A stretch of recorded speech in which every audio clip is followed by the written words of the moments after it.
keempat loh. Oke, di sini siapa yang suka bercerita?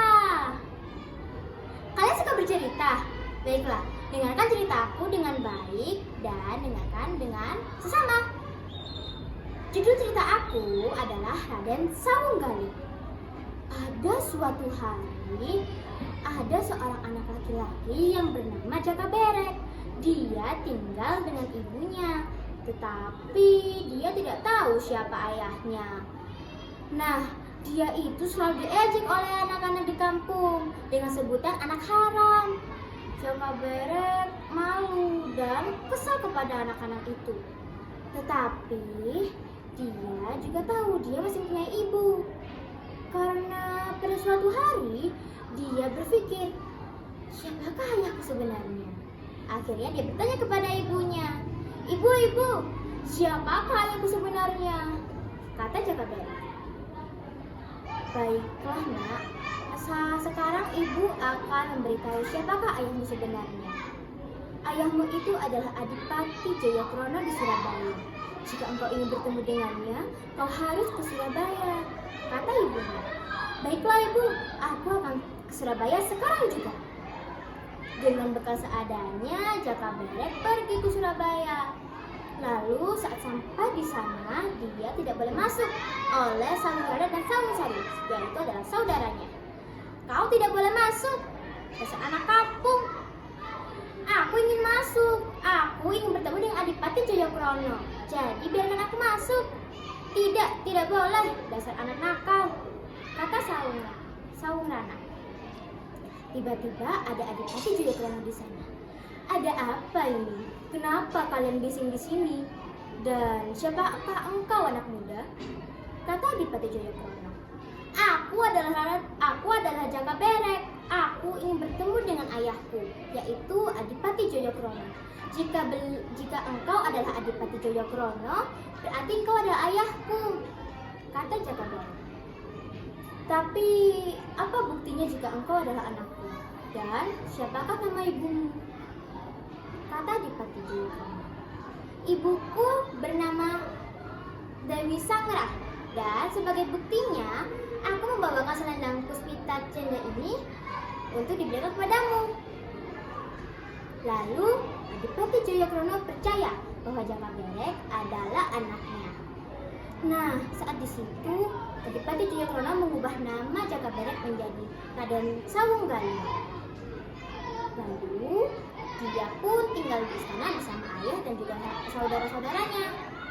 Tetapi pada suatu hari Adipati Jayakrono harus turun jabatan. Sebagai pengganti Adipati Jayakrono, mereka menyelenggarakan sayembara. Sayangnya tidak ada yang menang. Satu orang pun tidak ada yang menangkan sayembara itu.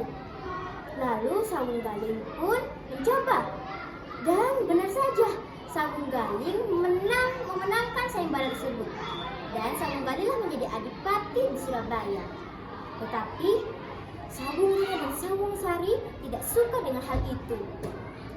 Mereka berdua sangat marah dan sangat kesal kepada Sawunggaling karena mereka tidak suka Sawunggaling menjadi adipati di Surabaya. Mereka berencana untuk meracuni Raden Sawunggaling. Kakang, saatnya kita meracuni Raden Sawunggaling. Benar Adinda, kalau begitu kita mulaikan rencana kita sekarang. Tapi hati-hati Dinda, jangan sampai ada orang yang tahu tentang rencana kita. Siap Kakang. Sayangnya rencana jahat mereka diketahui oleh adipati dari Madura yang bernama Cakraningrat. Cakraningrat pun mengetahui rencana mereka dan Cakraningrat menabrak Raden Sawunggaling sampai minuman itu tumpah. Raden Sawunggaling pun merasa marah kepada Adipati Cakraningrat. Akhirnya Raden Sawunggaling pun menggeret Adipati Cakraningrat. Paman, apa yang paman lakukan? Apakah paman ingin mempermalukanku di hadapan semua tamu? Kata Sawunggaling. Maafkan paman ya nak, tetapi bukan seperti itu. Paman menyelamatkanmu dari racun minuman yang ingin tidak kau minum. Saudaramu Sawunggaling dan Sawungsari ingin meracunimu. Tidak kusangka mereka berdua sangat jahat kepadaku. Benar, Nak. Saurana dan Sawungsari sangat ingin engkau mati karena mereka tidak suka melihatmu menjadi adipati di Surabaya.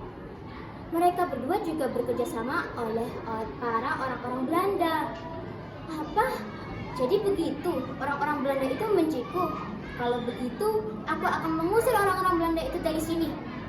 Akhirnya, para pasukan dari Sawunggaling mengusir para tentara Belanda. Dan yang menang adalah pasukan dari Raden Sawunggaling. Sejak saat itulah Raden Sawunggaling membenci orang-orang Belanda. Karena kelakuan Sawunggaling dan Sawungsari ingin meracuni Raden Sawunggaling, Sawunggaling pun memaafkan mereka berdua. Dan mereka pun hidup sebagai saudara yang ramah dan juga akrab dan baik seperti saudara pada umumnya. Dan selesai. Begitulah cerita dariku. Jadi manfaat dari cerita ini itu kita tidak boleh iri dan dengki kepada seseorang. Kita harus melihat sisi positif dari orang tersebut. Kita tidak boleh menjadi Saurana dan Sawungsari. Tidak boleh iri kepada saudara kita sendiri. Sekian cerita dari aku ya teman-teman. Makasih udah dengerin cerita aku dari awal sampai akhir. Assalamualaikum.